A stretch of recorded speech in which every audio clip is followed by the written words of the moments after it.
கோவை விமான நிலையத்தின் பின்புறம் ஆண் நண்பருடன் பேசிக் கொண்டிருந்த கல்லூரி மாணவிக்கு பாலியல் வன்கொடுமை. ஆண் நண்பரை தாக்கிய 3 இளைஞர்கள் மாணவியை வன்கொடுமை செய்ததாக புகார் அளிக்கப்பட்ட நிலையில் குற்றவாளிகளை பிடிக்க 7 தனிப்படைகள் அமைக்கப்பட்டுள்ளன. கோவையில் மாணவி பாலியல் வன்கொடுமை செய்யப்பட்ட இடத்தில் தடயவியல் நிபுணர் குழுவினர் ஆய்வு மேற்கொண்டனர். மாணவியின் ஆண் நண்பரின் காரை மீட்டு கோவை போலீசார் விசாரணை மேற்கொண்டு வருகின்றனர். கோவையில் கல்லூரி மாணவி கூட்டு பாலியல் வன்கொடுமை செய்யப்பட்ட சம்பவத்திற்கு எதிர்க்கட்சித் தலைவர் எடப்பாடி பழனிசாமி கண்டனம் தெரிவித்துள்ளார். தமிழகத்தில் காவல்துறை என்று ஒன்று உள்ளதா என்றும் EPS கேள்வி எழுப்பியுள்ளார்.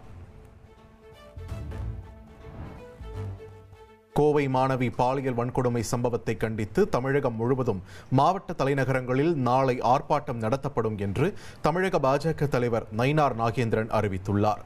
தமிழகத்தில் பெண்களுக்கு பாதுகாப்பு இல்லை என்றும் அவர் குற்றம் சாட்டியுள்ளார்.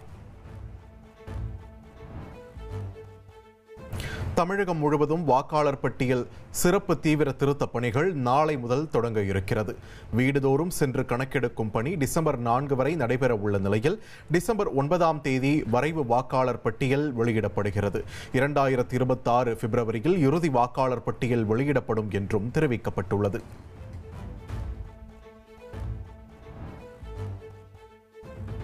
வாக்காளர் பட்டியல் சிறப்பு தீவிர திருத்த பணிகள் குறித்து யாரும் அச்சம் கொள்ள தேவையில்லை என்று சென்னை உயர்நீதிமன்றத்தில் தேர்தல் ஆணையம் உறுதியளித்துள்ளது.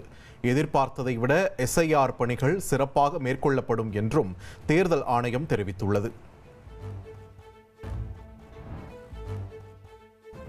பாஜகவுக்கு பயந்து வாக்காளர் பட்டியல் சிறப்பு தீவிர திருத்தத்தை EPS எதிர்க்க மறுக்கிறார் என்று முதலமைச்சர் MK ஸ்டாலின் விமர்சித்துள்ளார். உண்மையான வாக்காளர்களை நீக்குவதற்காகவே தேர்தல் நேரத்தில் SIR கொண்டுவரப்படுவதாகவும் முதல்வர் குற்றம் சாட்டியுள்ளார்.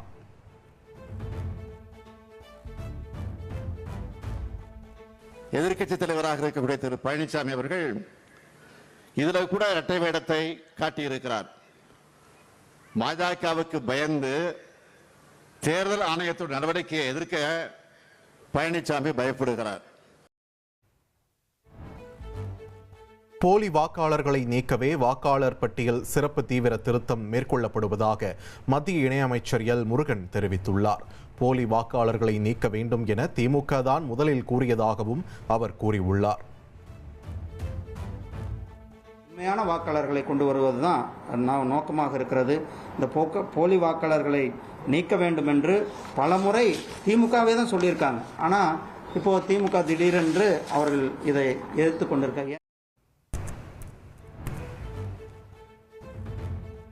வாக்காளர் பட்டியல் சிறப்பு தீவிர திருத்தம் தொடர்பாக நடத்தப்பட்ட அனைத்து கட்சி கூட்டம் திசை திருப்பும் முயற்சி என அதிமுக முன்னாள் அமைச்சர் ஜெயக்குமார் விமர்சித்துள்ளார். உண்மையான வாக்காளர் பட்டியல் வெளியாவதை ஏன் தடுக்க வேண்டும் என்றும் அவர் கேள்வி எழுப்பியுள்ளார்.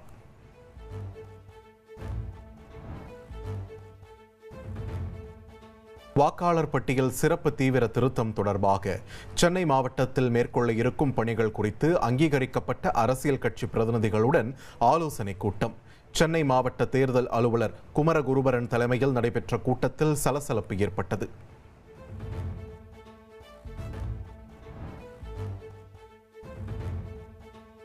கரூர் கூட்ட நெரிசல் சம்பவம் குறித்து பனையூரில் உள்ள தாவேக தலைமை அலுவலகத்தில் இணை பொதுச் செயலாளர் நிர்மல்குமாரிடம் CBI அதிகாரிகள் விசாரணை மேற்கொண்டனர்.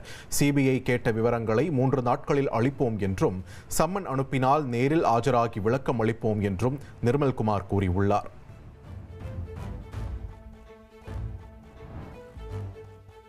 கரூர் கூட்ட நெரிசல் சம்பவம் தொடர்பாக வேலுச்சாமிபுரத்தைச் சேர்ந்த வியாபாரிகள் 5 பேர் இன்று CBI விசாரணைக்கு ஆஜராகியுள்ளனர்.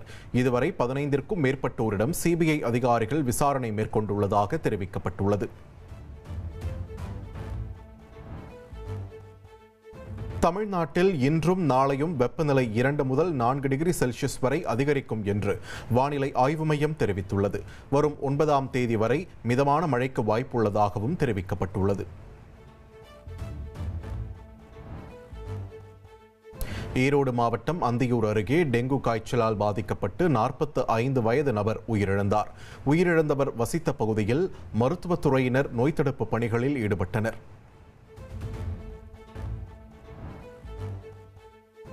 நெல்லை அரசு மருத்துவமனையில் நிமோனியா காய்ச்சலால் 3 வயது குழந்தை பரிதாபமாக உயிரிழந்தது. கேடிசி நகர் பகுதியைச் சேர்ந்த ரூபிகா என்ற குழந்தை உயிரிழந்த சம்பவம் சோகத்தை ஏற்படுத்தியுள்ளது.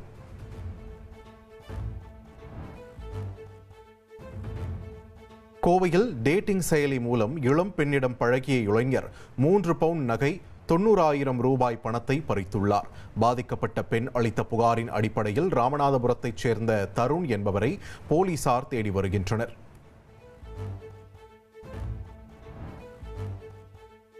தங்கம் விலை சவரனுக்கு 320 ரூபாய் உயர்ந்துள்ளது. ஒரு சவரன் ஆபரண தங்கம் 90,800 ரூபாய்க்கு விற்பனை செய்யப்படுகிறது.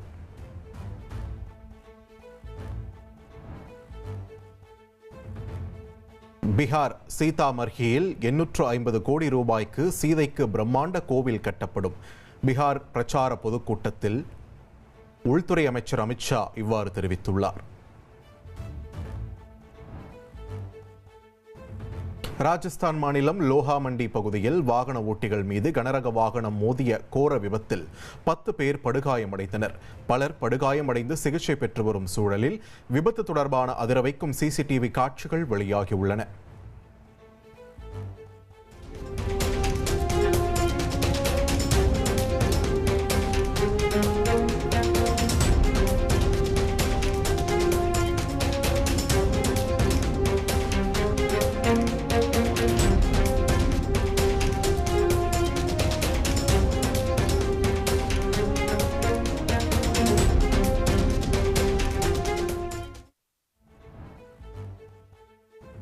தெலங்கானா மாநிலம் ரங்காரெட்டி மாவட்டத்தில் அரசு பேருந்து மீது டிப்பர் லாரி மோதிய கோர விபத்தில் சம்பவ இடத்திலேயே 20 பேர் உயிரிழந்தனர்.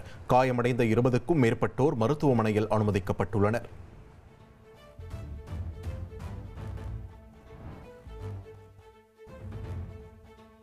தீபாவளி நாளில் டெல்லி சுற்றுவட்டார பகுதிகளில் காற்றின் தரம் மோசமான விவகாரம். காற்றுத்தர கட்டுப்பாட்டு ஆணையம் அறிக்கை அளிக்க உச்சநீதிமன்றம் உத்தரவிட்டுள்ளது. மகளிர் உலகக்கோப்பையை வென்ற இந்திய அணியின் வெற்றி கொண்டாட்டம் தொடர்பான வீடியோவை பிசிசிஐ வெளியிட்டுள்ளது. இந்திய வீராங்கனைகள் உற்சாகம் மிகுந்து காணப்பட்ட காட்சிகள் வெளியாகி நெகிழ்ச்சியை ஏற்படுத்தியுள்ளது. அதிமுக்கிய விவரங்களை அனைவருக்கும் புரிய வைக்கும் பாட்காஸ்ட். பொருளாதார ஆயுதங்களை கொள்முதல் செய்கிறது. சம்பவங்களை தேடி களத்திற்கே உங்களை அழைத்துச் செல்லும் ஸ்பாட்லைட். அங்க இருக்கக்கூடிய கள விவரங்கள் என்ன? கடந்த 5 வருஷமாவே சார் எனக்கு ரொம்ப பிடிக்கும் அவர் வர்றதுக்காக எங்களுடைய நியாயமான கோரிக்கை. Even at the cost of stopping. பார்வையாளர்களையும் செய்திக்குள் பங்கெடுக்கச் செய்யும் மக்கள் குரல். 50 ரூபாய் எங்களுக்கு தண்ணிக்கு ஒரு தீர்வே இல்லைங்க 10 வருஷமா. எங்களுக்கு சரியான ஒரு விடிவு கிடைக்கவில்லை. 60,000 ஏக்கருக்கு தான் கேட்கிறோம், பிச்சை கேட்கறாங்க.